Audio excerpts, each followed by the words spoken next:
A medieval cathedral stands unbroken after 1,000 years of earthquakes. The builders who raised it had no concept of tectonic plates or seismic waves, yet they solved a problem they could not even name. This is the profound mystery of ancient seismic resistance. By the end of this exploration, you will understand the hidden principles that let stone dance with the earth. How did intuition and tradition encode survival into walls long before engineering manuals existed? And what crucial lesson have we modern builders potentially forgotten? The answers lie in the silent wisdom of mortar and rock. What does true resilience actually look like when you cannot fight the forces of nature? Their success presents a profound paradox. To build something that can withstand an earthquake, you must first understand what an earthquake is, right? But for centuries, even millennia, the builders of the world's most resilient structures did not. Their frameworks for understanding the ground's violent shaking were woven from myth and faith. They saw the anger of gods, the stirring of colossal beasts slumbering beneath the earth, or the direct intervention of the divine. The very idea of tectonic plates grinding together or seismic waves pulsing through bedrock would have been an alien, almost nonsensical concept.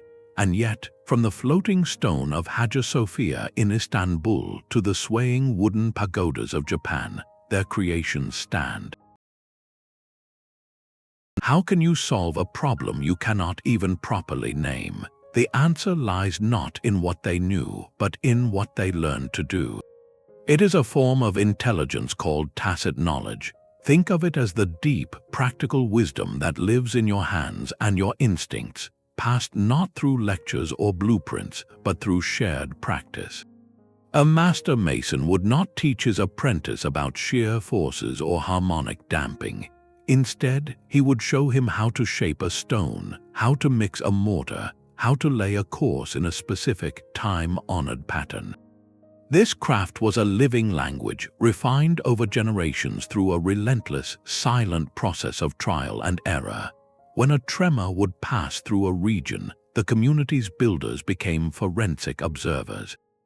They would walk among the ruins not with scientific instruments but with a craftsman's eye. Which wall fell inward and which collapsed outward? Where did the mortar hold and where did it crumble to dust? Which corner of the temple remained stubbornly intact? These observations, these hard-won lessons from disaster, were then folded back into the tradition. The method that failed was quietly abandoned. The technique that showed promise was repeated, refined, and passed on. Over decades and centuries, this iterative process encoded the principles of seismic resistance directly into the muscle memory of a culture's builders. It was a form of evolution but applied to craft. The structures that survived were the ones whose genetic code of construction contained the right instructions for resilience. The builders did not calculate load paths, they embodied them. They did not write equations for dynamic response. They baked it into their rituals of laying stone upon stone. This sets our stage perfectly. To understand their methods, we must shift our perspective. We are not looking at ancient engineering. We are witnessing evolved craftsmanship, a dialogue between human ingenuity and the unforgiving lessons of the earth, written in a language of stone and survival. That silent dialogue between craft and catastrophe yielded a first fundamental principle.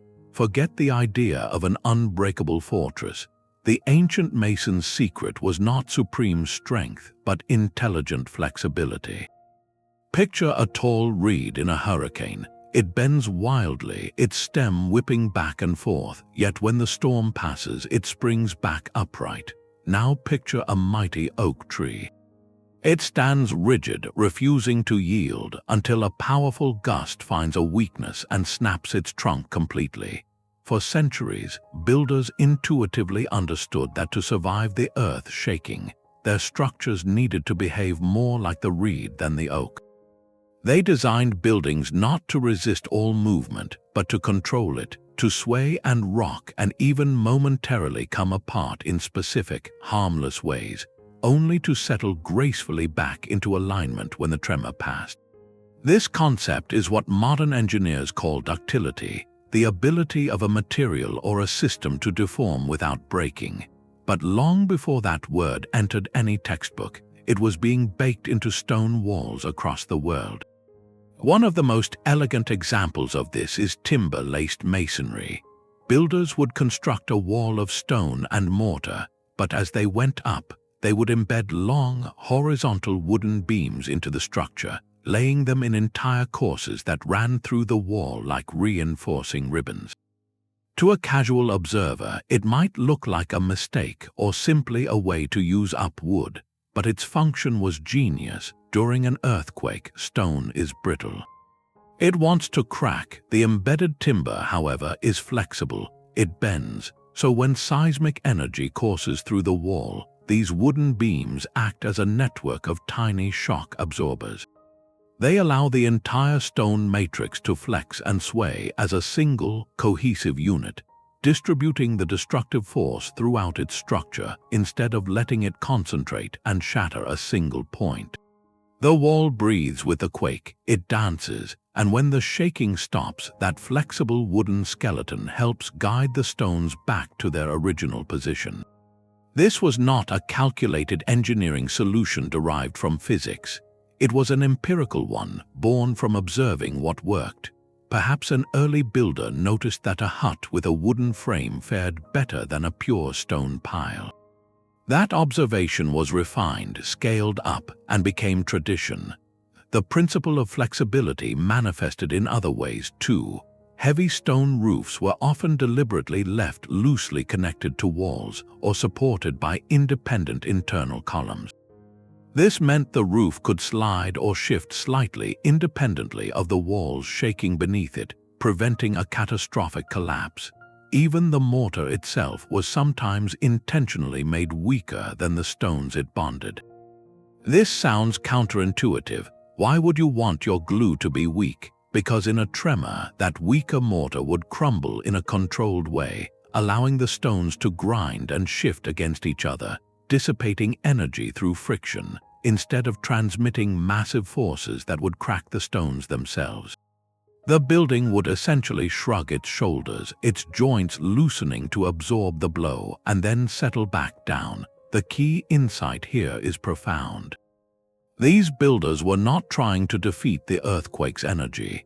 They were creating pathways for that energy to spend itself safely, to travel through the building and dissipate without causing fatal damage. They were collaborators with the force, not combatants against it. And if flexibility was their first great principle, it demanded a second, equally clever innovation to make it work. How do you keep a building that is designed to sway from simply swaying itself into a pile of rubble? The principle of flexibility found its ultimate expression in walls built without any glue at all.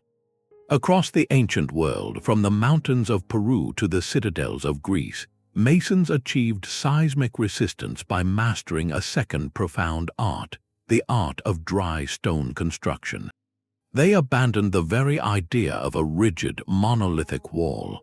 Instead, they envisioned their structures as dynamic assemblies, vast three-dimensional puzzles where every piece was designed to move in concert with the others. This was not crude stacking. This was kinematic architecture where geometry itself became the secret to survival. The most iconic examples are the Inca walls of Machu Picchu and the Cyclopean fortifications of Mycenae. At these sites, you will not find neat rows of identical bricks. You will find a breathtaking mosaic of polygonal stones, each one uniquely shaped with complex, multifaceted faces.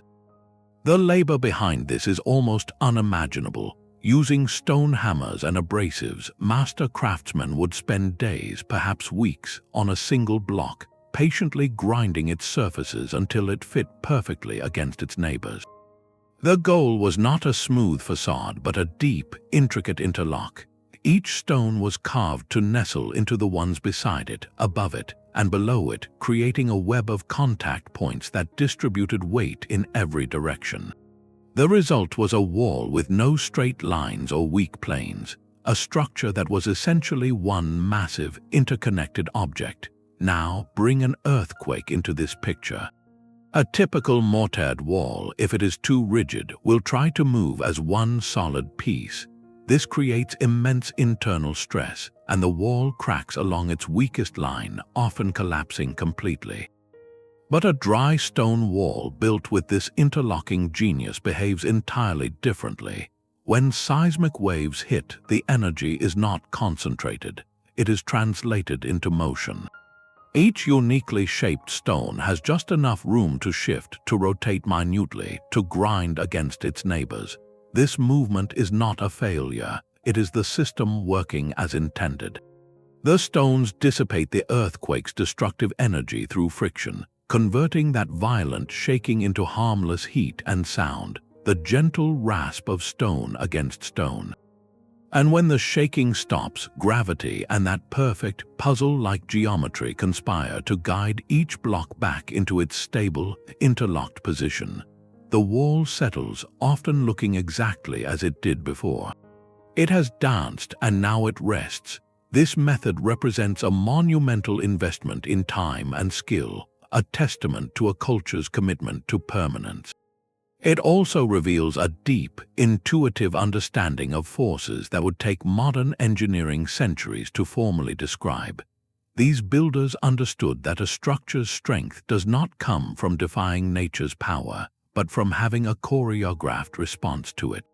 Their walls were not inert piles of rock. They were designed to be participants in the seismic event, with a prescribed way to move and return to stillness.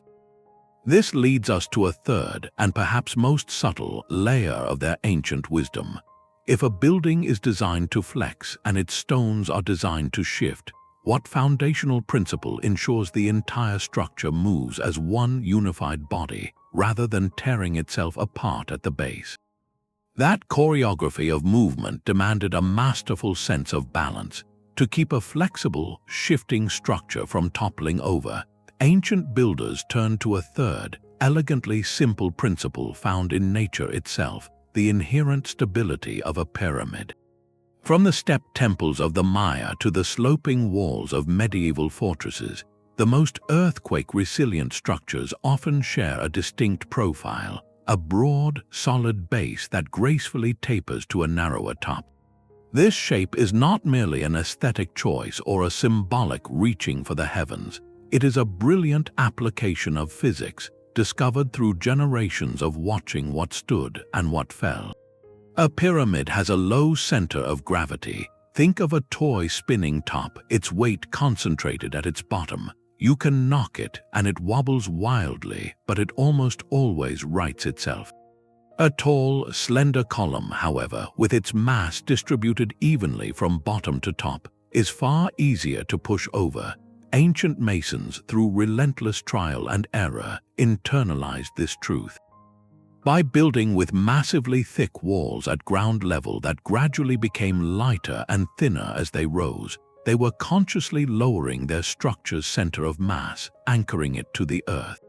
This design directly combats what engineers call the toppling moment, the twisting force that tries to overturn a building during shaking.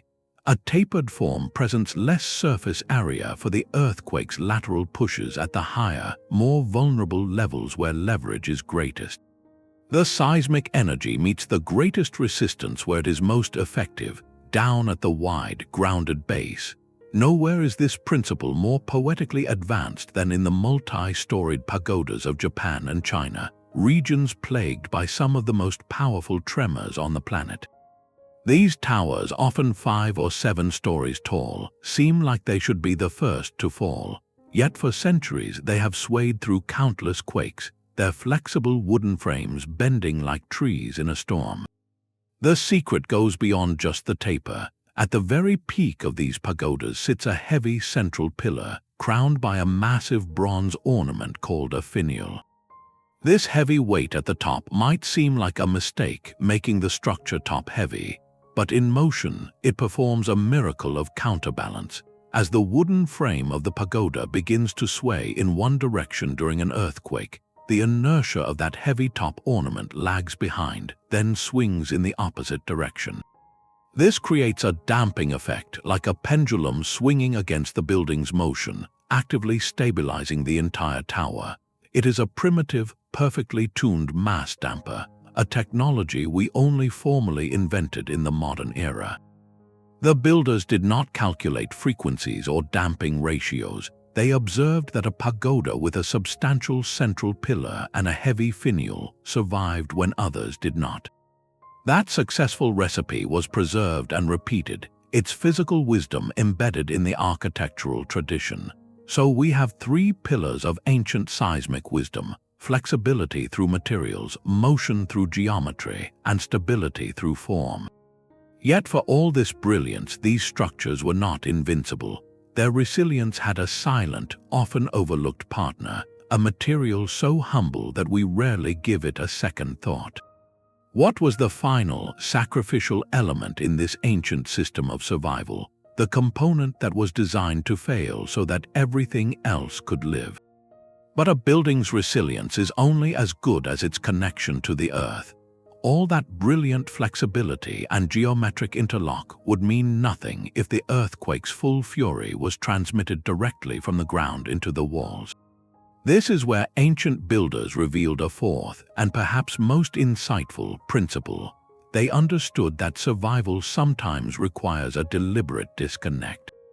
Long before modern engineers invented base isolators, sophisticated pads that separate a building from its foundations, these master craftsmen were creating their own forms of seismic isolation by mastering the ground itself. They were not just builders, they were geologists and soil scientists by intuition. They read the landscape with a profound, experiential wisdom. They knew which hillsides were stable and which slopes whispered of ancient landslides. They observed how different soils behaved when saturated with rain or shaken by tremors. And they used this knowledge not just to choose a site, but to transform it. One of the most remarkable examples lies in the ruins of the Minoan palaces on Crete, like the great complex at Knossos. Beneath those sprawling courtyards and intricate corridors, archaeologists have found foundations that are not solid rock, but carefully engineered cushions. The Minoans would excavate down and then lay down alternating layers of materials like sand, gravel, and crushed clay. To a modern eye, it looks like rudimentary site preparation. But its function was genius. During an earthquake, these loose, granular layers do not transmit the shockwaves cleanly. Instead, they absorb and scatter the energy.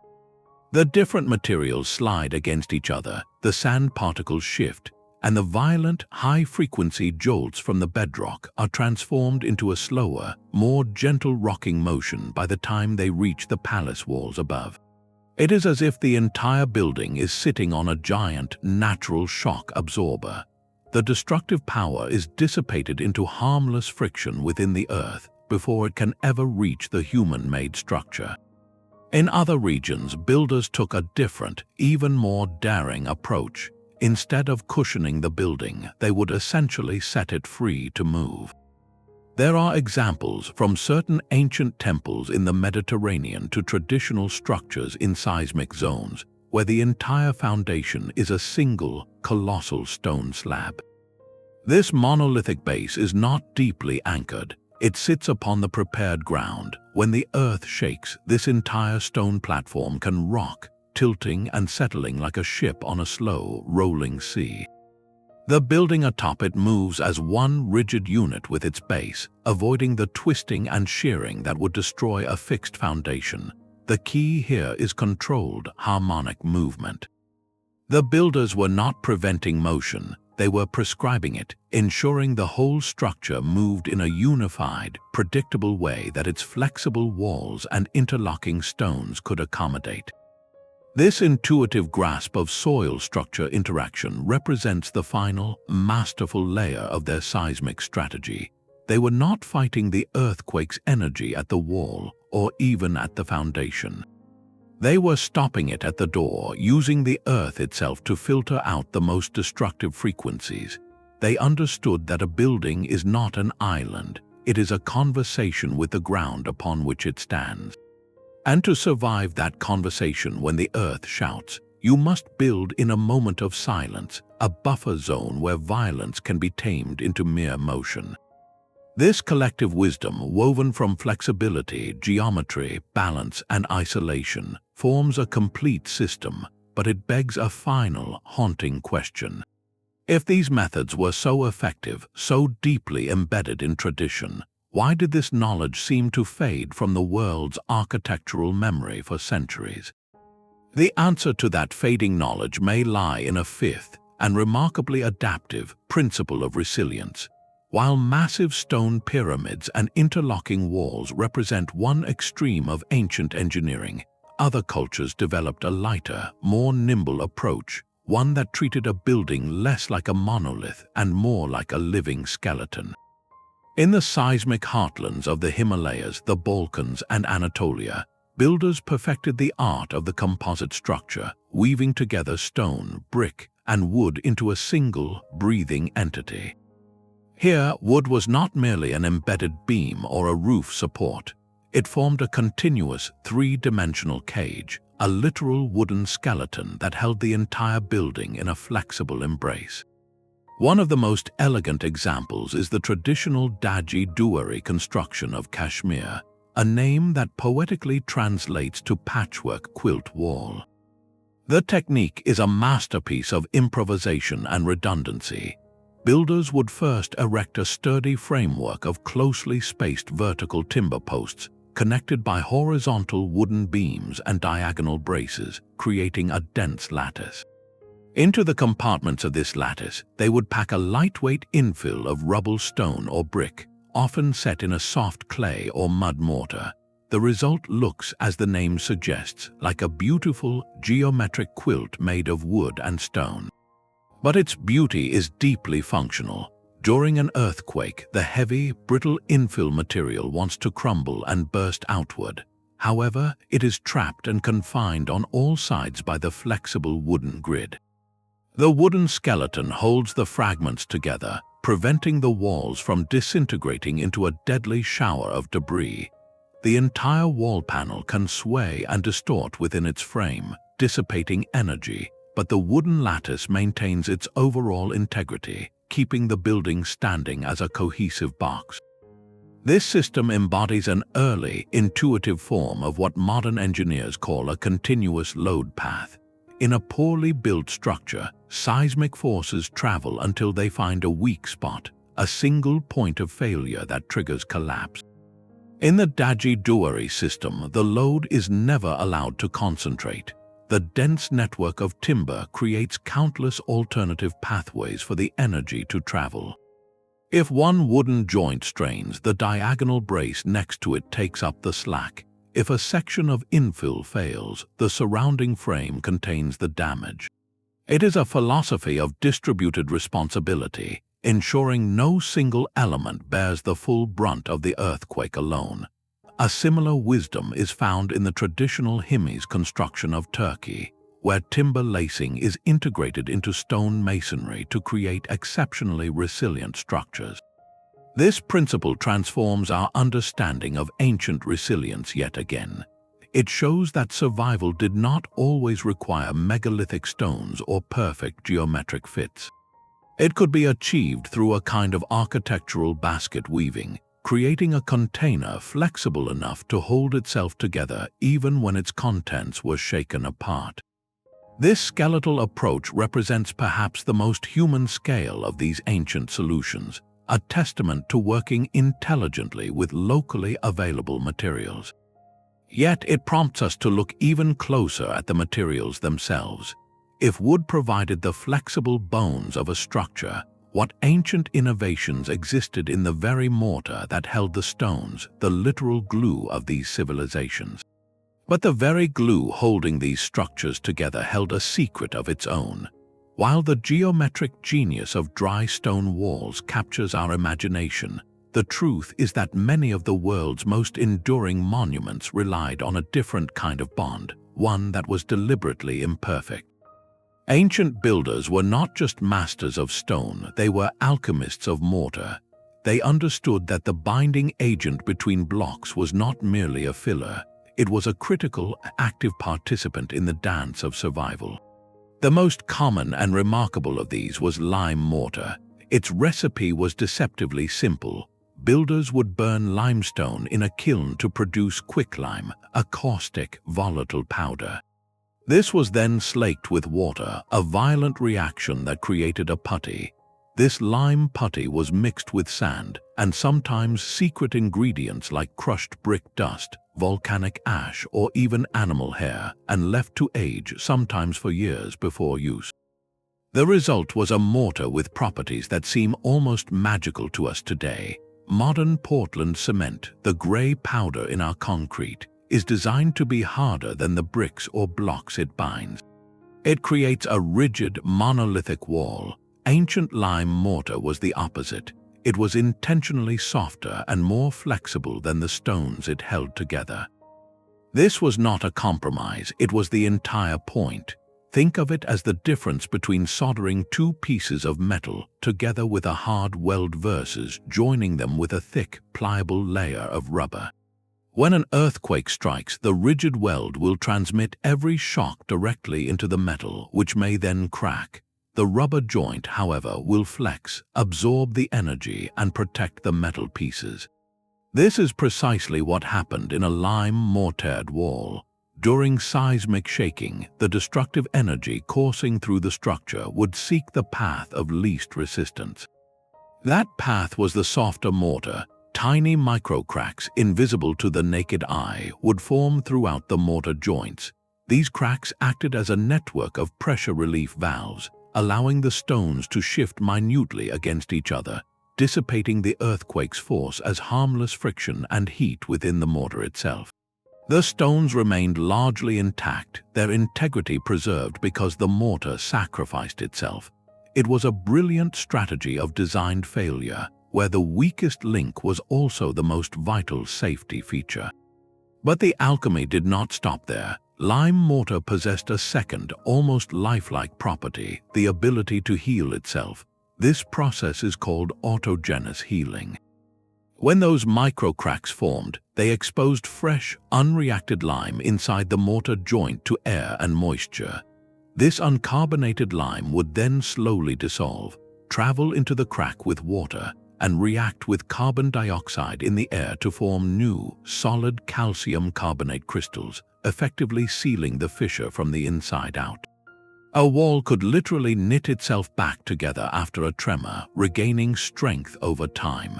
It was a built-in repair system, a material with a memory of its original, whole state. This combination of sacrificial flexibility and self-regeneration represents a philosophy of building in harmony with time and trauma. The ancient masons did not seek to create a static, forever frozen edifice. They built for dynamic endurance, crafting structures that could absorb a blow, heal their wounds, and stand ready for the next challenge. Their mortar was not just glue, it was a living membrane between stone and earth, a testament to the profound insight that true resilience is not about never breaking, but about knowing how to mend. That self-healing mortar found its ultimate partner in the very shapes that defined the medieval skyline. The arch is more than a beautiful curve, it is a conversation with gravity. At its heart, a well-constructed arch is a continuous line of compression, a channel that guides the immense weight of the stone above down along its elegant curve and out through its sturdy sides, called abutments, into the ground. This fundamental principle made it unexpectedly resilient to the earth's sideways shoves. Picture a simple, rounded Romanesque arch during an earthquake. As the ground shakes laterally, the arch wants to distort, its perfect semicircle trying to flatten into a shallow curve. In a rigid structure, this deformation would be catastrophic. But in a properly built stone arch, something remarkable happens. The individual wedge-shaped stones called voussoirs that make up the arch are precisely cut.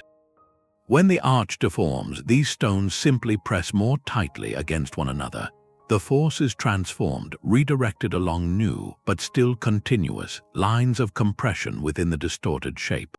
As long as those final abutments, the thick walls at the arch's base, remain stable and can absorb the redirected thrust, the entire assembly can sway and deform dramatically without a single stone falling.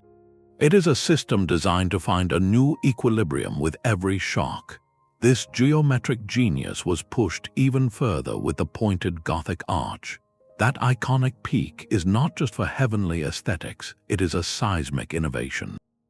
Compared to a round arch, the pointed form is inherently more stable under asymmetric loading, the kind of uneven, chaotic pushing that defines an earthquake. Its geometry directs forces more vertically down into the supporting piers, reducing the outward thrust on the walls. This allowed builders to make those walls taller and filled with larger windows without sacrificing the building's ability to withstand lateral forces. But the true seismic champion of the medieval cathedral was the vault, the arched stone ceiling that spanned vast interior spaces. A simple barrel vault, like a long, continuous arch, could be vulnerable if its supporting walls spread apart. The medieval solution was the Groin vault, where two barrel vaults intersect at right angles. This created a web of arched ribs that channeled weight precisely down to four corner pillars.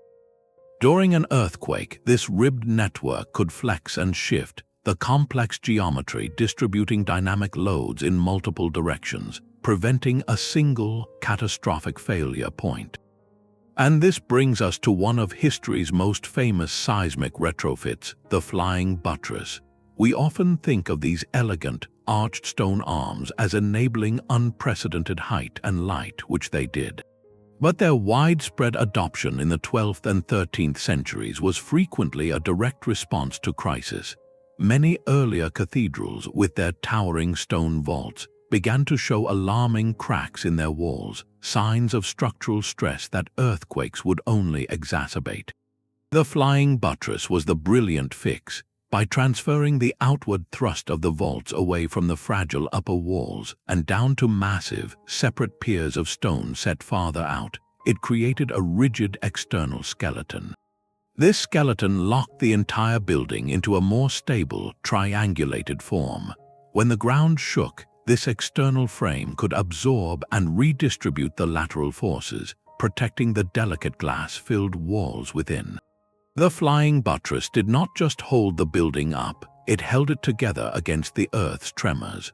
So from the compression channeled in a single arch to the dynamic web of a ribbed vault and the external bracing of buttresses, medieval builders used geometry as a dynamic language. They crafted shapes that did not just bear weight, but could actively manage motion, turning the very form of their faith into a formula for earthly survival. Yet, with all this stone and mortar and geometric mastery, one final, profound question lingers. What was the ultimate, invisible ingredient in this ancient recipe for resilience? The one factor that transformed a collection of clever techniques into a living tradition that could last 1,000 years. The most vital ingredient for resilience was not a stone or a beam, but a story. Without formal science or written manuals, this deep, practical wisdom needed a vessel sturdy enough to survive centuries, a vessel that could not be lost in a fire or fade on a page. That vessel was culture itself. The sophisticated principles of seismic resistance were woven into the very fabric of tradition, ritual, and myth, becoming an invisible building code passed from one generation to the next. The master masons who understood the dance of stone did not work in isolation. They were members of secretive, powerful guilds, brotherhoods that guarded their craft with the solemnity of a sacred trust. Within these guilds, knowledge was not written down, it was lived. A young apprentice would spend years not just laying stones, but observing, listening, and absorbing an entire worldview. He learned through stories told by the fire, through proverbs about the right way to mix mortar, through the stern correction of a master when a course was laid incorrectly. This oral tradition was a living library, constantly updated by the experiences of each generation. A guild that worked in a seismic region would carry, in its collective memory, the lessons of every tremor that had shaken their ancestors' work. The technique that saved a bell tower in one town became part of the guild's lore, a story that traveled with its members to the next cathedral site. But the transmission went even deeper than craft tips. It was encoded in the very proportions of the buildings, sacred geometry, based on cosmological principles and divine ratios, was not merely symbolic. When a master mason laid out the footprint of a temple using the perfect proportions of the golden ratio or the harmonious triangles of sacred geometry, he was, often without knowing it, creating a form with inherent stability. These proportions naturally avoided the weak, resonant frequencies that could amplify an earthquake's force. The belief that they were building a microcosm of the heavens, a reflection of divine order, coincidentally yielded a structure that could withstand the chaos of the earth. The rules were absolute because they were holy, and their holiness ensured they were followed precisely, preserving the seismic wisdom within them. This cultural coding extended to the land itself. Myths and taboos often served as a powerful, pre-scientific form of zoning regulation. A grove deemed sacred to a local spirit, a field where people claimed the ground was cursed, or a riverside area where folklore warned that the earth swallowed homes. To modern ears, these are superstitions, but look closer. That cursed ground might be a site of ancient liquefaction, where saturated soil turns to fluid during shaking, a phenomenon observed and remembered, even if not understood. The spirit-haunted grove might sit on an unstable landslide slope. The prohibition against building there was a cultural memory of disaster, a hard-won lesson about geology preserved not as a data point, but as a story of respect for unseen forces. The tradition became the law, and the law kept people safe. In this way, the most advanced seismic engineering of the ancient world was not stored in a library. It was sung in the songs of the masons, etched in the ritual measurements of a foundation ceremony, and whispered in the cautionary tales told to children. The culture itself was the blueprint, a resilient system of knowledge that could bend and adapt without breaking, ensuring that the silent dialogue between human craft and the restless earth would never be forgotten. Japan's ancient wooden pagodas stand as silent, graceful sentinels against time and tremor.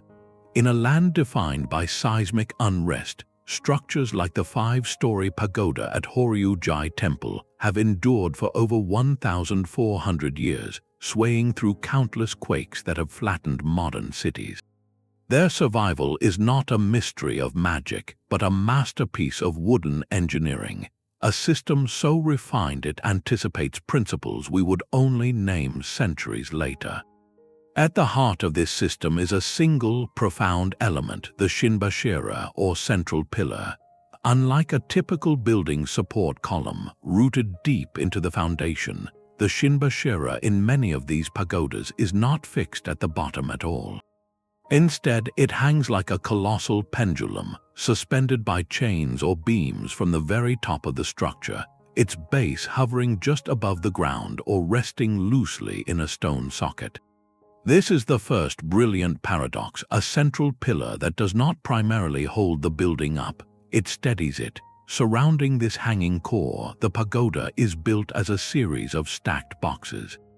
Each roof level, with its sweeping eaves, is essentially a separate, flexible wooden frame connected to the ones above and below not by rigid nails, but by an intricate lattice of interlocking brackets known as mokuzo. This joinery is a work of art in itself, a complex system of carved wooden arms and sockets that fit together with astonishing precision, allowing for movement. They are designed to slide, rock, and flex at the joints, so when an earthquake strikes, the pagoda does not resist as a single, stiff tower. Each roof level can sway independently, like a stack of loosely connected trays being shaken from side to side. This flexibility prevents the build-up of destructive resonant forces. Now enter the hanging shinbashira. as the stacked frames begin to sway out of sync with each other. The heavy, suspended pillar lags behind due to its inertia. It then begins to swing in the opposite direction to the building's motion. Imagine holding the top of a tall, flexible reed with one hand and with your other hand holding a heavy weight on a string inside it. If you shake the reed, the weight inside will swing back and forth, slowing the reed's wild oscillations. That is precisely what the Shinbashera does. It acts as a massive, tuned pendulum damper, absorbing the kinetic energy of the quake and converting it into a slower, counterbalancing swing that stabilizes the entire pagoda. The building and its central pillar engage in a silent, rhythmic dialogue, each movement of one met by a calming opposition from the other. This is ancient tuned mass damping in its purest form, achieved not through computer calculations, but through generations of observing how wood behaves under stress. The craftsmanship here cannot be overstated. Every joint, every bracket, every carved surface is a result of a woodworking tradition that understood wood not as a dead material, but as a living, breathing partner that needed room to move. The slight gaps in the joinery, the choice of flexible hinoki cypress, the way the heavy roof tiles add weight where it is most effective for damping, all of it coalesces into a single, resilient organism. These pagodas teach us that stability is not found in rigidity but in orchestrated movement. They are not built to stand perfectly still. They are built to dance with the earth, and in that dance find their enduring grace. Yet, if this wooden artistry represents one pinnacle of flexible design, it makes us wonder what ancient solutions emerged from cultures who built not with abundant wood, but with the very earth beneath their feet. The wooden pagoda's dance with gravity finds a stone and mortar echo across the continent. In the year 558, just over 2 decades after its triumphant completion, the greatest church in Christendom shuddered. A powerful earthquake struck Constantinople, and the monumental dome of Hagia Sophia, the Emperor Justinian's divine ambition made manifest, cracked. The response of the Byzantine architects to this crisis reveals a seismic intelligence as sophisticated as any ancient tradition. They did not simply patch the crack or rebuild the dome thicker and heavier, a brute force approach that might have doomed it in the next tremor. Instead, they engaged in a masterclass of adaptive retrofit, a process of learning from failure and redesigning with a deeper understanding of unseen forces. Their first intervention was external and monumental. They constructed massive stone buttresses, great sloping supports that were added to the exterior of the building's eastern and western sides. To a modern engineer, these look like classic flying buttresses, predating their Gothic cousins by centuries. Their purpose was to contain the outward thrust of the main arches supporting the dome, locking the entire structure into a more stable, triangulated form against lateral shaking. But the real genius was hidden within the walls themselves. In the upper levels near the dome, the builders used a special lightweight aggregate in their masonry, incorporating porous pumice stone into the mix. This reduced the overall dead load high up in the structure, lowering its center of mass and making it less top-heavy and prone to toppling. Even more crucial was their mortar. Byzantine masons used a special lime mortar mixed with crushed brick dust, a recipe that gave it a reddish hue and, more importantly, remarkable elastic properties. This mortar could flex and absorb movement, allowing the masonry to shift slightly without catastrophic failure, much like the self-sacrificing mortar used elsewhere. The most profound innovation, however, was in the very shape of the dome itself. When the original hemispherical dome proved vulnerable, the architects did not replicate it. They rebuilt it as a shallower, saucer-like profile. This geometric change was a stroke of brilliance. A shallow dome distributes stress more evenly across its supporting arches and down into the piers below, rather than concentrating immense outward thrust at its base. It is a shape inherently more resistant to deformation. This series of interventions transformed Hagia Sophia. The added buttresses managed thrust, the lightweight upper walls improved stability, the elastic mortar allowed for micro-movements, and the shallow dome optimized load distribution. It was a complete systemic upgrade born directly from the lesson of a seismic event. The building became a living laboratory, its scars leading to a stronger, more resilient form. This case study shows that ancient seismic wisdom was not static. It was a living process of observation, adaptation, and integration. Each earthquake was a harsh teacher, and the most brilliant builders were those who listened, who could look at a crack in a dome and see not just damage, but a message about how to build a better conversation with the earth. This adaptive spirit makes us look at other ancient ruins not as static failures, but as pages in a manual of survival. What if the most telling clues to resilience are not in the structures that remain perfectly intact, but in the ones that bear the visible marks of repair? High in the thin air of the Himalayas, where the ground itself can shift without warning, survival is built into the home. Across the villages of Nepal and Bhutan, traditional houses stand not as monuments to a single architect's genius, but as collective wisdom made solid. These vernacular structures, crafted from the very stone, mud, and timber found on the mountainside, are masterclasses in localized adaptation. Their design is not an aesthetic preference, it is a direct, unspoken conversation with the seismic reality of living on a tectonic suture. Every single feature, from the shape of the roof to the size of a window, is a coded response to the threat of shaking. The most immediate rule is one of humility. These houses keep a low profile. They are built with a very low height-to-base ratio, spreading their weight over a broad, stable footprint. A second story, if it exists at all, is dramatically set back, creating a tiered effect that further lowers the center of gravity. This shape, reminiscent of the ancient pyramid principle, makes the structure inherently resistant to toppling. The floor plan is always simple and perfectly symmetrical, a square or a rectangle.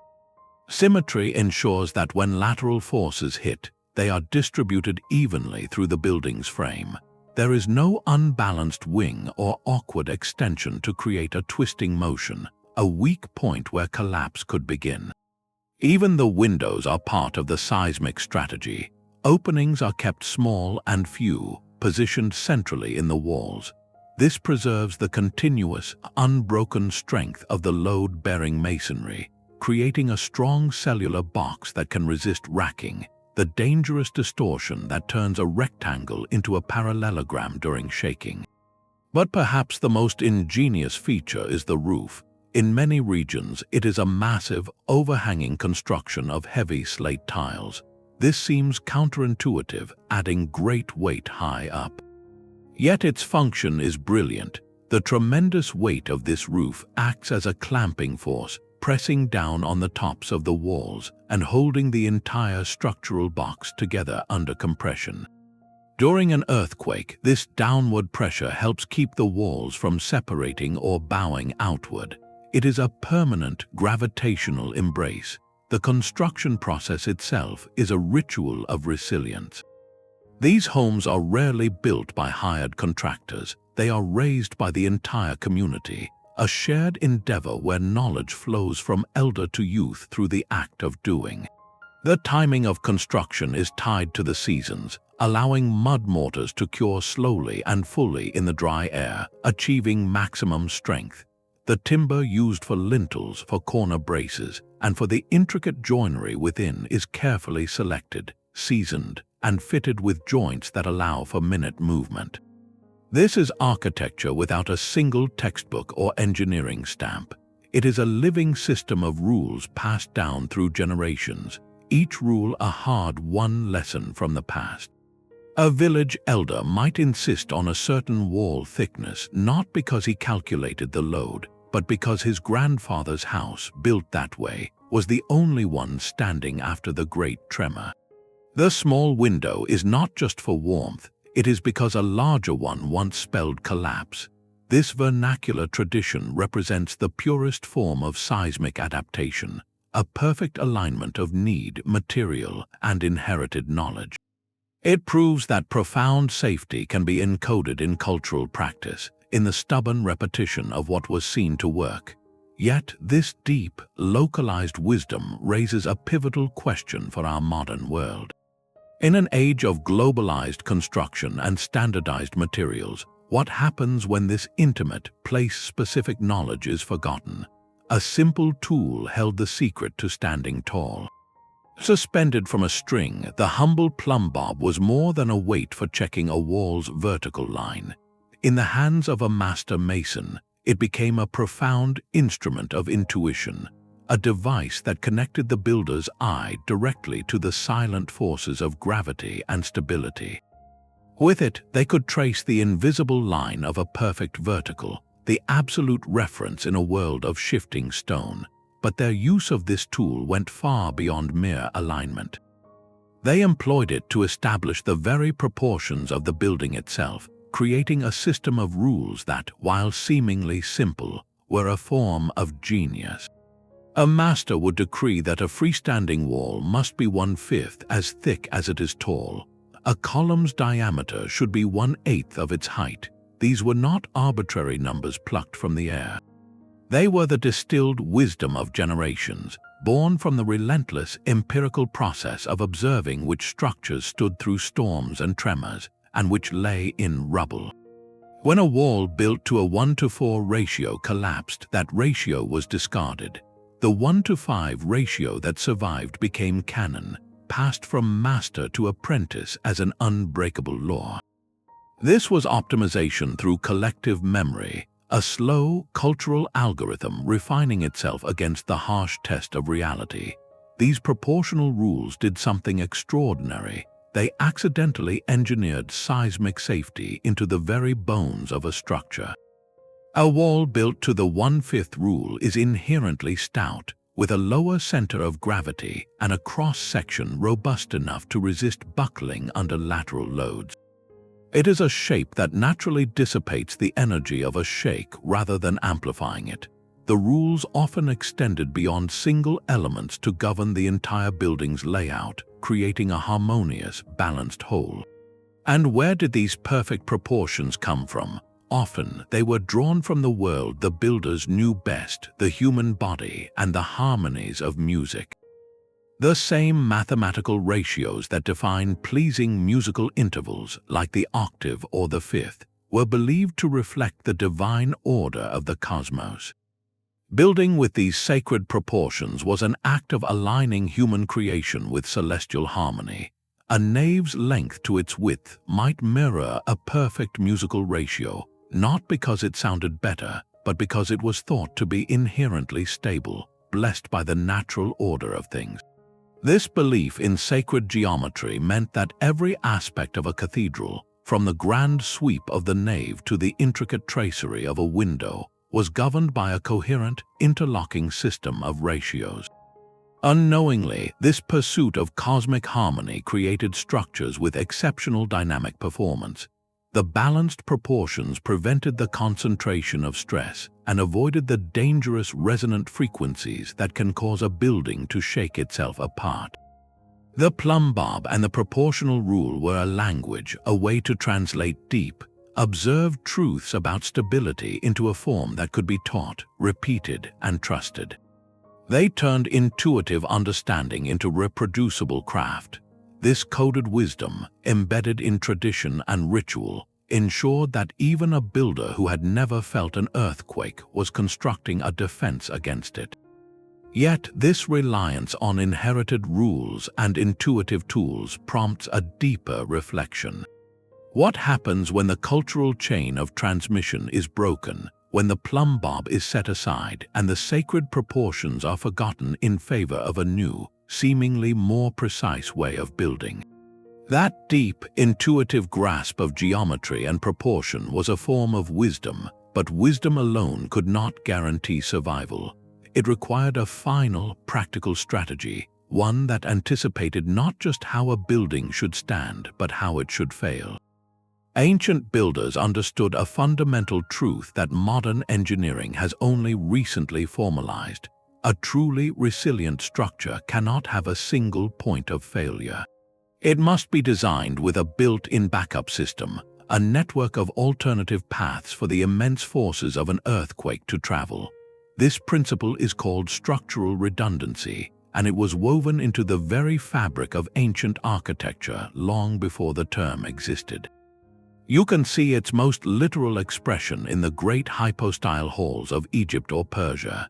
Step into one of these spaces, and you are not in an open room but a dense stone forest. Dozens, sometimes hundreds of columns stand in tight, orderly rows holding up a massive stone roof. Why so many? Why not a few thicker pillars? Because this forest is a community of support. In a seismic event, if one column were to crack or shift under the lateral load, the columns immediately surrounding it would immediately take up the slack. The weight of the roof would find a new, longer path to the ground, traveling through this interconnected grid. The failure of one member does not spell doom for the whole, it simply redirects the flow of force. The structure has a built-in plan B and C and D. This same logic of redundancy defines the concentric rings of walls in a medieval fortress. The outer curtain wall is the first line of defense, but if it is breached, the inner keep stands independently, a final, redoubtable stronghold. In seismic terms, if an earthquake causes the outer wall to partially collapse, the inner core remains intact, protecting what is vital. The system is designed to lose pieces without losing its essential function. This ancient insight aligns perfectly with a cornerstone of modern seismic design, the concept of a continuous load path.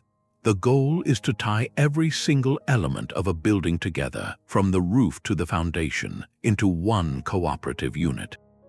When the ground shakes, the energy should travel smoothly through this tied-together network, down into the earth, without ever finding a weak, disconnected link where it can concentrate and cause a localized, catastrophic failure.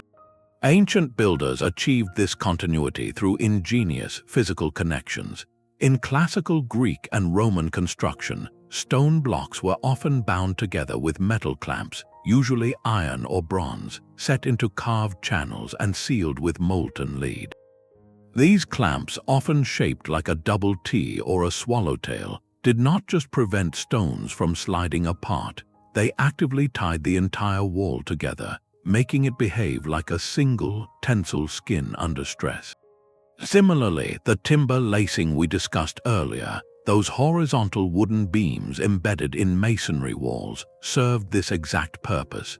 They stitched the wall together, creating a continuous ribbon of flexibility that distributed forces horizontally, preventing a crack from propagating vertically up the structure. Even the complex interlocking of polygonal stones in Inca walls created a form of continuity through geometry alone. Each stone, by virtue of its multifaceted shape, was connected to several neighbors, creating a three-dimensional web where load could travel in countless directions. The result of all this redundancy and continuity was a powerful defense against progressive collapse, the terrifying domino effect where the failure of one critical element triggers the collapse of the entire building. By ensuring that every part was connected and that multiple elements could perform the same job, ancient builders created structures that were forgiving. They could sustain damage, localize it, and remain standing. A column might crack, a section of mortar might crumble, a timber beam might groan, but the building as a whole would find a way to hold. It was a philosophy of collective security applied to stone and wood.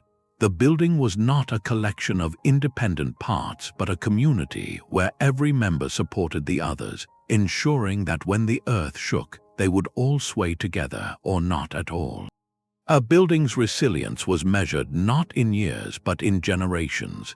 This long-term survival depended on a final, often overlooked principle, one that transformed a static structure into a living legacy.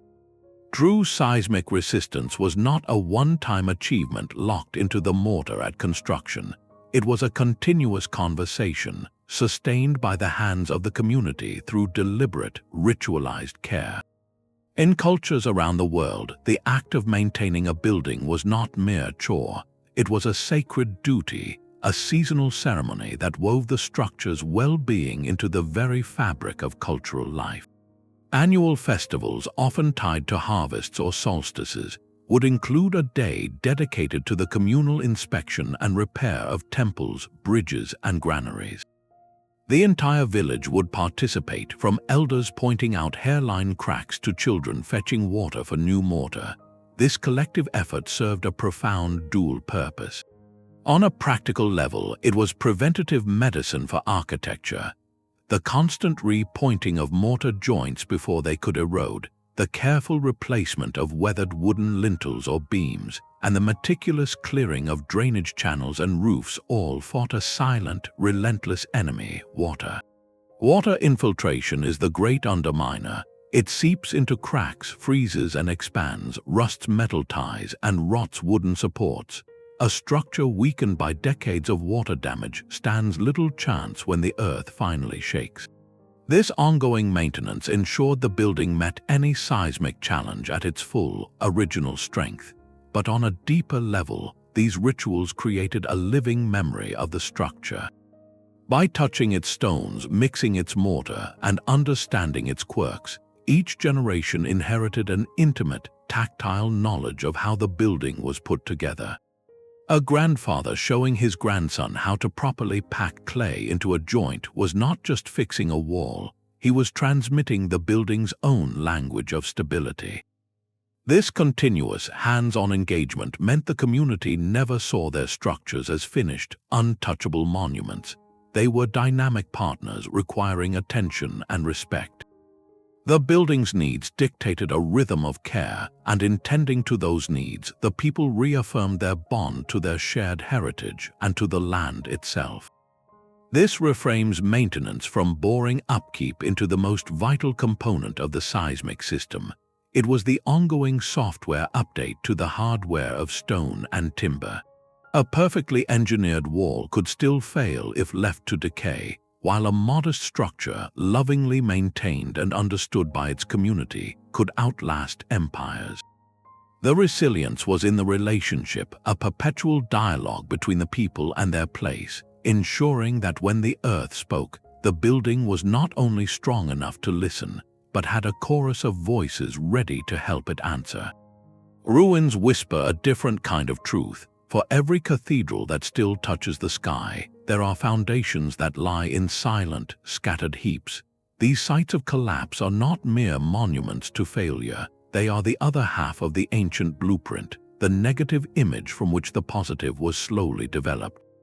By carefully reading the patterns in these fallen stones, we can reverse engineer the precise moment a structure's dialogue with the earth broke down.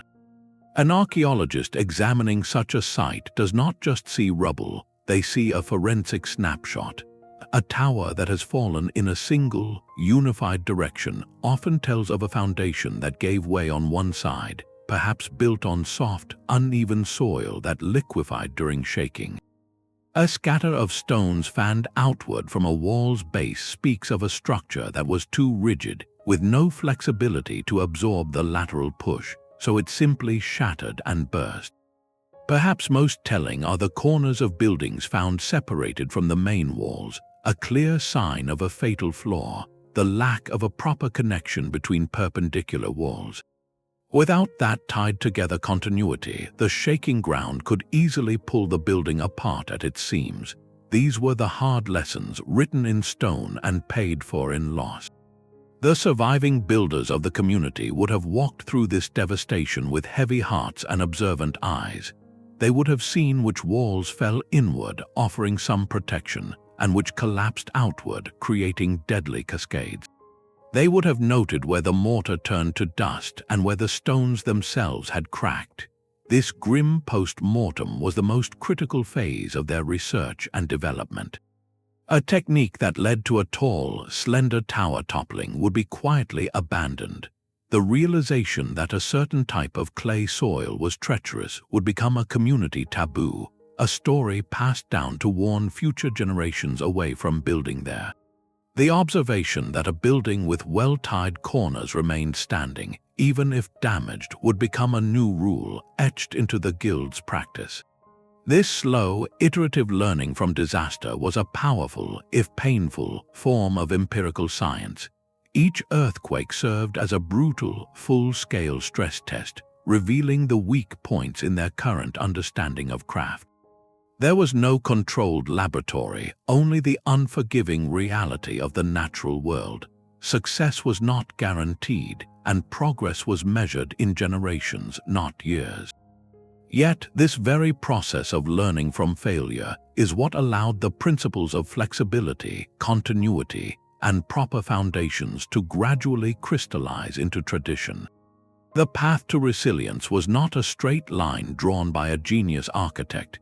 It was a winding trail paved with broken stones, each one a lesson that steered the next generation toward a safer way to build. This legacy of observation raises a compelling mirror to our own time. In our modern world of rapid construction and disposable design, have we preserved this vital, humble willingness to learn from what falls down? The very ground beneath their feet and the sky above their heads shaped how communities built for survival. Seismic wisdom was never a separate, abstract science. It was woven into the daily, practical struggle to live comfortably within a specific landscape. The materials a builder could reach out and touch, and the climate they needed to shelter from, dictated the form of their architecture, and in doing so, secretly dictated its earthquake response. This created a powerful synergy where the solutions for everyday life often doubled as brilliant defenses against the occasional, catastrophic shake.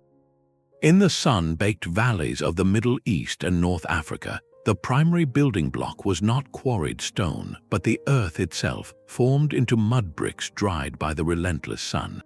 Adobe, as it is known, is magnificent for thermal mass, keeping interiors cool by day and warm by night. But in its pure form, it has a critical weakness. It is brittle and lacks tensile strength. When seismic waves hit a solid adobe wall, it tends to crack and crumble like a dry cookie. So builders adapted. For millennia, they have mixed chopped straw or animal hair into the wet clay before forming bricks. This was not just a way to use waste material. Those fibrous strands acted as a microscopic reinforcement network, a primitive form of rebar. When the wall dried, the straw created millions of tiny bridges across potential cracks, giving the mud a flexible cohesion it otherwise lacked. The straw provided the tensile strength that pure mud could not, allowing the wall to resist the pulling and shearing forces of an earthquake just a little bit longer, often enough to prevent a total collapse. Similarly, in these regions, you often see wooden ring beams called tie beams embedded at the top of adobe walls. These bands of timber, sometimes just simple poles, literally tie the entire structure together into a box containing the earthen walls and providing that crucial continuous load path to manage lateral forces. The wood was a precious commodity in a treeless landscape, used sparingly but strategically exactly where it was needed most for seismic integrity. Now, travel to the cold, stone-rich Alps or the rugged highlands of the Caucasus. Here, the driving need was thermal insulation against bitter winters. The solution was massively thick walls, built from the abundant fieldstone gathered from the slopes. A wall might be 3 or 4 feet thick, not because the builder feared an earthquake, but because that mass of stone stored heat from the hearth and kept the icy winds at bay. Yet, this very thickness created a seismic benefit of immense value. That bulky wall had a tremendously low center of gravity. Its great weight and broad base made it extremely resistant to toppling. The thermal mass needed for survival coincidentally provided the inertial mass that helped anchor the structure to the ground during a tremor. Furthermore, the stones in these walls were often laid in 2 faces with a rubble core, a technique that, while messy, created a composite structure that could flex and settle slightly without catastrophic failure. The climate demanded thick walls, and thick walls, by their sheer geometry and mass, turned out to be excellent earthquake resistors. This pattern repeats across the globe. In the monsoon-drenched, timber-rich regions of Southeast Asia, houses were built on stilts. The primary reasons were to avoid flooding, pests, and to capture cooling breezes. But elevating the living space also meant the structure had a flexible, open ground floor. During an earthquake, these wooden stilt frames could sway dramatically, dissipating energy like a small pagoda, while the heavy living mass above acted as a stabilizing weight. The solution for flood control became a bonus seismic isolator. What we see emerging is a holistic design philosophy where every choice served multiple purposes. There was no line between the architecture for daily life and the architecture for disaster survival. They were one and the same. The constraint of using only mud and straw forced an innovation in tensile reinforcement. The necessity of building thick walls for warmth created inherent stability. The need to raise a house above the waterline introduced flexible foundations. Resilience was not always a primary goal, but it was a frequent and profoundly intelligent byproduct of the human instinct to adapt material and form to place. This deep integration suggests that the most enduring safety may come not from adding specialized technology onto a standard design, but from letting the local environment itself guide the fundamentals of how we build. A cathedral's alignment was not an accident of the landscape. For the master mason laying its foundation, the first and most sacred task was to orient the building. Often so, the rising sun on a saint's day would flood the altar with light. This was not mere symbolism, it was a declaration. The structure was being placed into a conversation with the cosmos, an act of alignment meant to weave human creation into the larger fabric of the natural and divine order. This spiritual dimension of building was not a separate layer of meaning, it was the very bedrock of the architectural philosophy. To build was to make a pact with nature, a gesture of profound respect that acknowledged forces far greater than human will. In a world where the ground's shaking could be interpreted as the anger of a god or the stirring of a subterranean giant, the architect's role was not to conquer these forces, but to respectfully accommodate them. The building was to be a participant in the world, not an imposition upon it. This world, you fostered an approach to design that was inherently flexible and adaptive. If the earth was seen as a living, sometimes restless entity, then your structure needed to be a good neighbor, able to yield and sway rather than stand in defiant rigidity. Consider the placement of sacred sites themselves, often on hilltops near springs or in groves considered powerful. While these locations were chosen for spiritual resonance, they also frequently coincided with stable, geologically sound ground, avoiding floodplains or loose slopes. The reverence for a place included an intuitive reading of its enduring stability. This philosophical stance may have subtly guided technical choices. The preference for certain harmonious proportions, drawn from music or the human form, was believed to reflect cosmic order. Unknowingly, these proportions often created structures with balanced mass and avoided the resonant frequencies that amplify seismic damage. The use of materials in their natural, often unrefined state, like rough stone or timber with its bends and knots, accepted the inherent character of the material, working with its strengths and forgiving its weaknesses rather than forcing it into an unnatural, rigid perfection. This stands in quiet contrast to a purely mechanistic, modern engineering mindset, which can sometimes view nature as a problem to be solved through sheer force and calculation. The ancient builder asked, "How can I build with the earth?" The modern impulse can risk asking, "How can I build upon it despite the earth?" The former question leads to collaboration, the latter to confrontation. One seeks harmony, the other seeks control. This spiritual pact did not guarantee survival, but it cultivated a design intuition that favored resilience. It encouraged observation, humility, and adaptation, principles that are the soul of any lasting structure. It reminds us that the most profound engineering may begin not with a calculation, but with a gesture of respect. The spiritual pact of the ancient builder offers a quiet challenge to our modern world of steel and concrete. Our contemporary seismic codes are marvels of precision, born from a century of rigorous science. Engineers now calculate load paths with computers, specify high-strength rebar, and design complex moment-resisting frames, all to ensure buildings do not collapse and save lives. This is an incredible, life-saving achievement. Yet, in our pursuit of calculated strength, have we inadvertently built a kind of fragility into the system? Modern design often seeks maximum efficiency, using materials to their absolute limit to reduce cost and weight. A concrete column is engineered to be just strong enough. A steel beam is sized for precise loads. This leaves little room for error, for the unexpected, for the earthquake that is stronger than the code anticipated.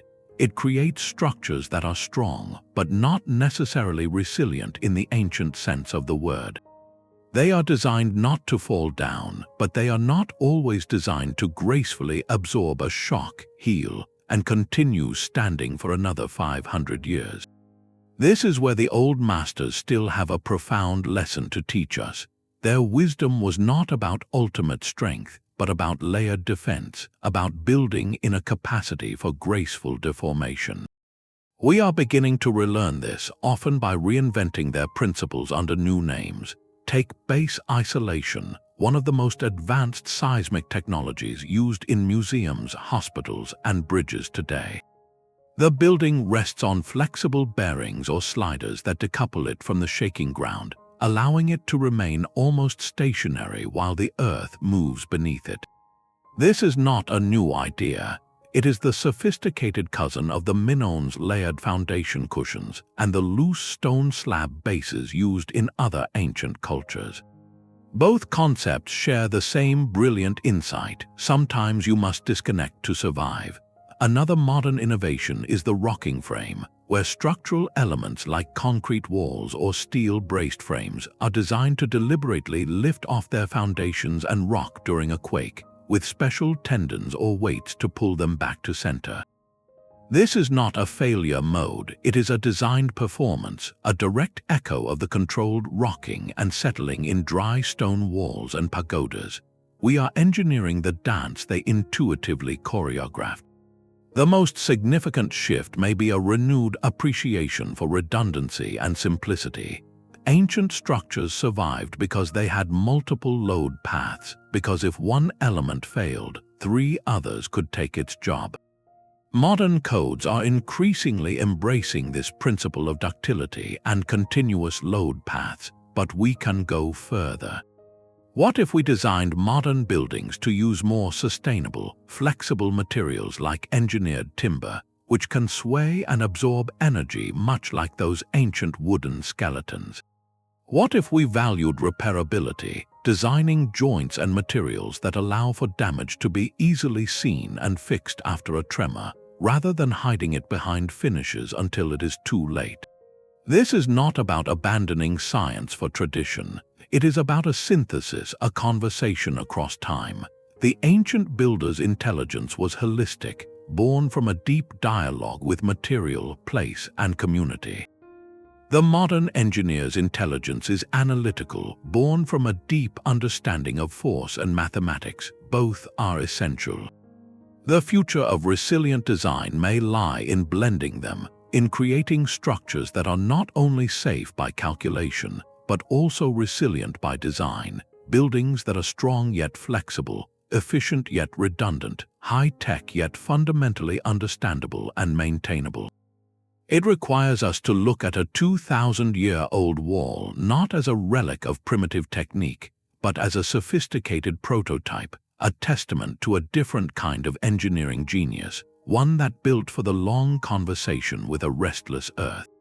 The silent dialogue of stone and mortar can now be heard in the hum of a supercomputer. We have entered an era of digital archaeology, where the intuitive genius of ancient builders is being translated into the explicit language of modern engineering. Using sophisticated tools like finite element analysis, researchers can now create digital twins of these venerable structures, precise virtual models that allow them to apply simulated seismic forces and watch, in minute detail, how every stone responds. This is not science fiction, it is a revolutionary new lens on the past. A team can scan the intricate polygonal walls of an Inca fortress or the ribbed vaults of a Gothic cathedral, feed that data into a model, and then unleash a virtual earthquake. The simulation reveals, with colored stress maps and animated deformations, exactly how the interlocking geometry channels forces, where the energy concentrates, and most importantly, how it dissipates. Those horizontal timber beams laced through a medieval wall, once seen as simple reinforcement, can now be quantified. The simulation shows the precise amount of energy they absorb as flex, demonstrating how they transform a brittle masonry panel into a flexible, energy-dissipating diaphragm. The soft, sacrificial lime mortar reveals its true role, as the digital model highlights the millions of micro-cracks that form to relieve stress, protecting the harder stones from fatal fractures. This technology validates the mason's choices with breathtaking clarity, but it does something even more profound. It allows us to finally have a conversation with them. For centuries, their knowledge was tacit, locked in muscle memory and tradition. Now we can ask their designs direct questions. What happens if we remove the central pillar from this pagoda model? The simulation shows the structure's damping efficiency plummet. What if we make the mortar in this Roman wall as strong as the stone itself? The model predicts a catastrophic brittle failure under far less shaking. Each simulation is a dialogue across time, translating their embodied wisdom into data points, stress curves, and mathematical formulas. We are bridging a millennium of engineering thought, not by dismissing ancient methods as primitive, but by revealing the sophisticated physics that were baked into their craft. The digital twin becomes a time machine, letting us witness the moment of crisis as they intended it, a choreography of survival rendered in light on a screen. It proves that their solutions were not just lucky accidents, but evolved, optimized responses to a fundamental challenge. And as this digital conversation continues, it prompts us to look beyond the grand monuments to the very beginnings of this story, to the first time a human stacked stone upon stone and felt the ground tremble beneath it. Progress can sometimes build its own kind of ruin.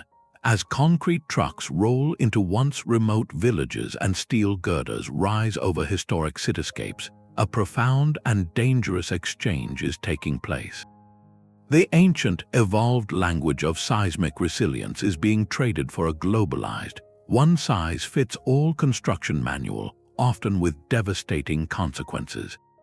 In the urgent drive for modernity, speed, and perceived strength, communities in the world's most tremor-prone regions are abandoning the very building traditions that kept their ancestors safe for generations. This is not merely a shift in aesthetic, it is a silent, growing crisis of vulnerability. The culprit is often reinforced concrete, a material that promises permanence and progress. Yet, when used without the specific, careful detailing required for seismic zones, it becomes a recipe for catastrophe. A traditional adobe house with wooden tie beams might crack and deform in a quake, giving occupants precious seconds to escape. A poorly built concrete box with insufficient steel rebar and rigid joints does not warn. It simply shatters, collapsing instantly into a deadly, dusty tomb. The tragedy is that these new buildings are frequently more dangerous than the old ones they replace, trading evolved, forgiving resilience for a brittle, false strength. The loss runs deeper than just physical safety. With each elder who passes without teaching the old ways, and each traditional home demolished for a concrete block structure, a vast library of practical wisdom is being erased. This vernacular knowledge is not stored in a university archive. It lives in the hands of the masons, in the seasonal repair rituals, in the community's collective memory of which slope is safe to build upon. Once that chain of transmission is broken, it is nearly impossible to rebuild. We are not just losing cultural heritage, we are discarding a vital, low-tech toolkit for survival, a toolkit built from local materials and honed by a 1,000-year conversation with a specific, unstable piece of earth. The alarm is sounding. The solution is not to reject modern materials or engineering, but to initiate a vital synthesis. We must urgently document these traditional techniques, not as museum curiosities, but as a living catalogue of resilient design principles. These principles of flexibility, redundancy, and harmony with place offer a blueprint for a more sustainable and safer future, especially for communities with limited resources. They remind us that true resilience is not always bought with the latest technology, but can be woven from the wisdom of the past if we are wise enough to listen before the last stones fall silent. The romantic image of an unbroken line of perfect temples is a powerful story, but it is not the whole truth. For every Hagia Sophia that learned to dance, countless other structures fell and were never rebuilt. The ancient builders were not infallible sages working from a divine blueprint. They were practical problem solvers facing an immense, poorly understood challenge with the tools they had. Their genius was not in never failing, but in how they learned from each devastating collapse. The historical record is clear. Earthquakes routinely leveled cities, toppled towers, and buried communities. The methods we admire today, the interlocking stones and flexible mortars, represent the survivors of a brutal, millennia-long process of elimination. They are the techniques that worked often enough to be remembered and repeated. This was not a guaranteed science. It was a high-stakes experiment where the cost of failure was measured in lives and lost generations of labor. A community might perfect a way to build a single-story home that could sway, only to see their first ambitious two-story temple crumble in the next tremor. That failure would then become the next critical data point, steering the survivors toward stouter proportions or better foundations. The success rate of ancient seismic design was impressive given their limitations, but it was never universal. They built in a world of profound uncertainty, where a tremor stronger than any in living memory could arrive without warning and render their best knowledge obsolete. This nuanced view does not diminish their achievement, it deepens it. It shifts our admiration from a mythical notion of perfect ancient knowledge to a profound respect for their resilient process. They did not have the answers, they had a methodology, a stubborn, collective commitment to observe, adapt, and pass on what was learned, no matter how hard the lesson.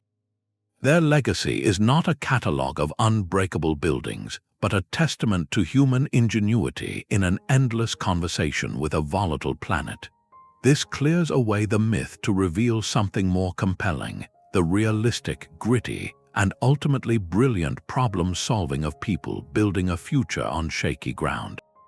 The human response to a trembling earth is a story told in countless languages of stone and clay. From the cloud forests of Peru to the sun-blasted forums of Rome, cultures who never met, who built with utterly different materials and philosophies, arrived at eerily similar answers to the same seismic question. Their solutions form a global tapestry of resilience, woven from local threads but revealing a universal pattern of human ingenuity. In the Andes, ancient builders confronted their seismic reality with a principle of radical lightness. Their solution was quincha, a wattle and daub technique of astonishing elegance. They would first erect a loose framework of cane or slender timber, a vertical lattice that was inherently flexible. Onto this wooden skeleton, they would pack a mixture of mud and straw, creating solid walls that were, in essence, thin skins stretched over a breathing frame. The entire structure was incredibly lightweight, During an earthquake, this lightness was its salvation. The building had very little mass to throw around, so the seismic forces acting upon it were comparatively small. The flexible wooden grid could sway and distort, and the earthen plaster, reinforced with straw, could crack in a web of harmless fissures without causing a total collapse. The structure would tremble like a leaf but remain rooted, its very lack of heft becoming its greatest defense. Now cross the world to the heart of the Roman Empire.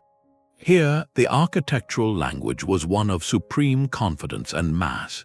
Facing their own Mediterranean tremors, Roman engineers employed colossal ashlar masonry, cutting giant blocks of stone with such precision that they fit together without mortar, held by their own weight and friction.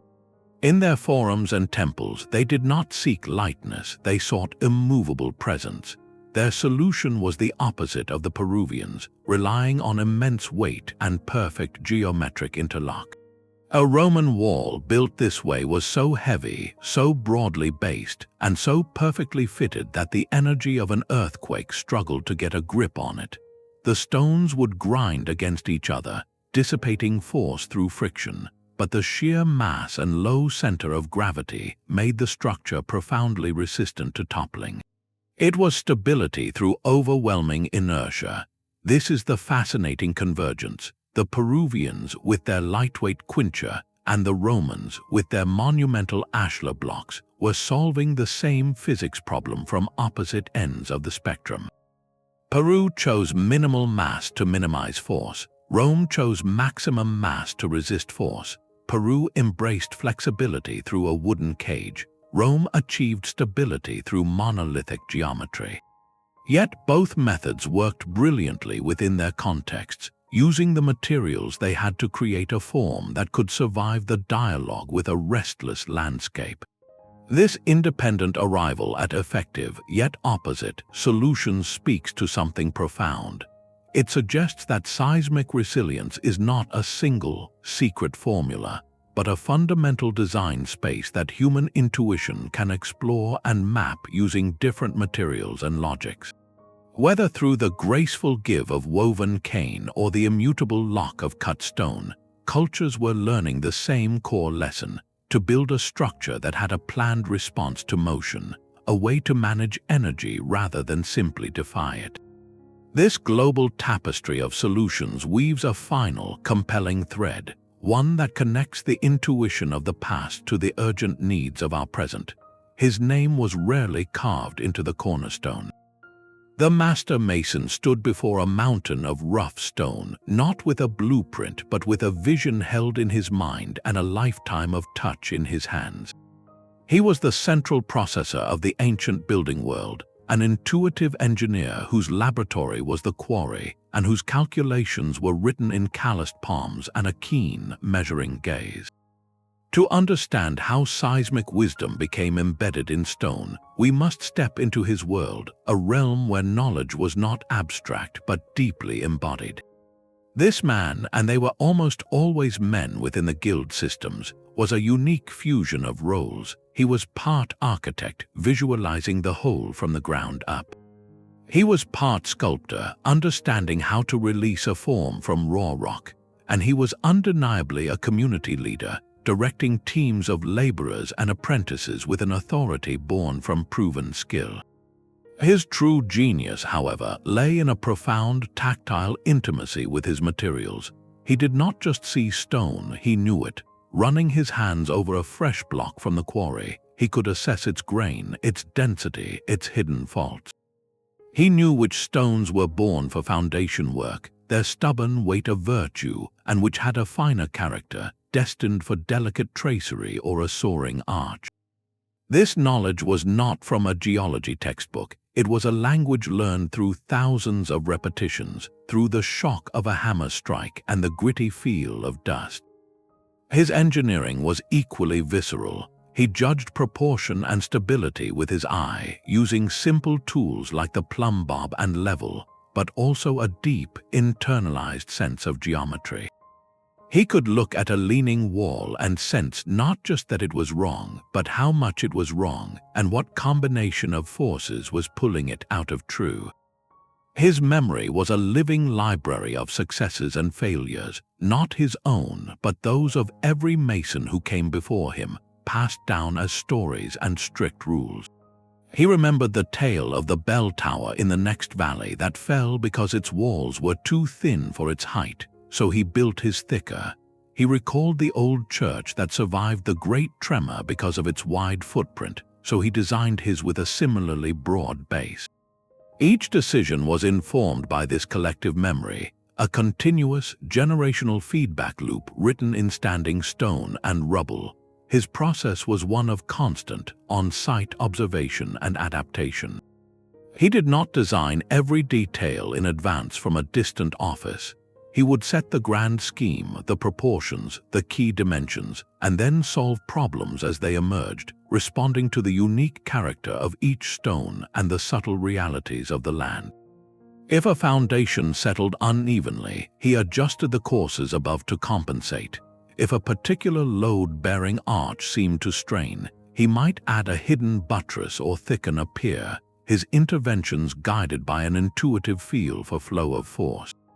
This was engineering through empathy with the material and the site. There was also a deep reverence in his work, a sense that building was a sacred act of cooperation with nature. He was not imposing a foreign form upon the landscape. He was drawing a form out of it, using the earth's own bones to create a shelter. This mindset fostered patience and respect, qualities that naturally led to resilient design. Rushing the curing of lime mortar or forcing a stone into a space where it did not want to sit was not just bad craft, it was a violation of a silent pact. This human-centric, hands-on approach stands in quiet contrast to much of our modern, desk-based design process. Today, an engineer often works from digitized models and universal material specifications, a necessary approach for our scale and complexity. But something intangible can be lost in translation, the feel of the thing, the site-specific whisper that a master mason would hear and heed. He represents a pinnacle of localized, experiential intelligence, where the solution to a global problem like seismic force was found in the hyper-local context of a specific hillside, a specific quarry, and a specific community's memory. His legacy is a reminder that before resilience was a calculation, it was a craft passed from one pair of knowing hands to the next. Nature has been running its own seismic tests for millions of years. A towering redwood bends in a storm, its roots flexing deep in the soil, while a spider's web trembles with the impact of a raindrop but never tears.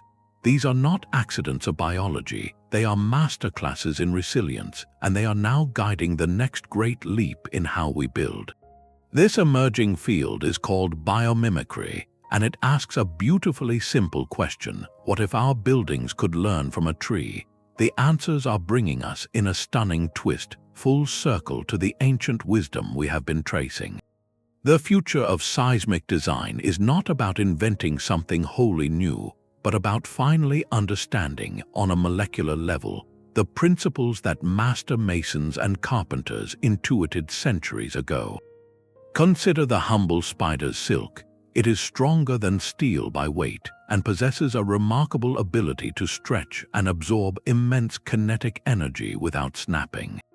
Researchers are now developing synthetic fibers and composite materials that mimic this property, creating building meshes and reinforcement that can stretch and deform during an earthquake, holding structures together just like the timber lacing in a medieval wall or the straw in an adobe brick. It is the same principle of distributed, flexible strength, but engineered at the nanoscale. Or look to the mangrove tree, which survives hurricane-force winds and shifting mudflats with a root system that is not a deep taproot, but a wide, interlocking network of prop roots. This design spreads load and provides stability through a broad base, a direct parallel to the tapered, pyramidal forms of ancient temples. Modern foundation systems are now being designed as interconnected, root-like grids that allow a building to rock and settle as a unified, flexible mass, much like the dry stone walls of Masonry. Perhaps the most profound convergence is in the concept of controlled rocking. Engineers are designing concrete walls and steel frames that are not rigidly fixed to their foundations. Instead, they are detailed to deliberately lift and rock during a major quake, with special tendons or weights that pull them back to center when the shaking stops. This is not a sign of failure, it is the designed performance. It is the exact, quantified realization of what the hanging Shinbashira did in a Japanese pagoda, or what the interlocking stones of an Inca wall accomplished through friction. We are not copying the ancient forms, we are decoding their physics and rebuilding them with advanced alloys and polymers. We are creating materials with a memory, like the self-healing lime mortar, but using shape memory alloys that can return to their original form after bending, or concrete embedded with bacteria that precipitate limestone to seal new cracks. The goal is the same, a structure that can absorb a shock and mend itself. This synergy between ancestral intuition and cutting-edge science represents a powerful new paradigm. For too long, modern engineering viewed ancient methods as curious artifacts, interesting but obsolete. Now we see them as a rich library of evolved prototypes, each one a successful experiment in the long-term laboratory of survival. The ancient builder worked from the top down, starting with a holistic vision of harmony and craft. The modern engineer works from the bottom up, starting with the physics of force and material properties. Biomimicry is the bridge that connects these two ways of thinking. It allows us to ask the ancient builder's question, how does nature solve this, and answer it with the modern engineer's tools. The result is a future where our safest buildings may not be the most rigid or the strongest in a conventional sense, but the most intelligently alive, designed to sway, to rock, to flex, and to endure through a dynamic conversation with the earth. This is not a rejection of progress, but its deepest fulfillment, a return to first principles with eyes wide open to the genius in a spider's web and the silent wisdom in a 1,000-year-old wall. From the swaying pagodas of Japan to the interlocking stones of the Andes, ancient masons gifted us a legacy of resilience written in stone and timber. They achieved seismic resistance not through equations, but through a profound dialogue with their materials and environment, a conversation passed down through generations of watchful eyes and calloused hands. Their work stands as a testament to a different kind of intelligence, one built from patience and a deep respect for forces they could not fully name. They did not seek to conquer the Earth's restlessness, but to learn its rhythm and build in harmony with it. This is their enduring lesson, that true durability often lies not in rigid defiance, but in intelligent flexibility, in creating structures that can yield, adapt, and endure. Their walls were designed to dance, and in that dance they found a stillness that has lasted 1,000 years. As we face growing seismic risks in our own time, with cities denser and our infrastructure more interconnected, these timeless principles are not relics. They are a vital blueprint. They urge us to look beyond mere strength, to build smarter and with greater humility. Modern engineering gives us incredible tools for safety, but the ancient mason reminds us to use them wisely, to design for the long conversation, to value redundancy, and to remember that the most resilient system is often one that can absorb a shock and find a new equilibrium. Their silent stones ask us a final question: will we build only for the present, or will we build for the centuries to come, with the same thoughtful dialogue between our ambition and the ground upon which we all stand?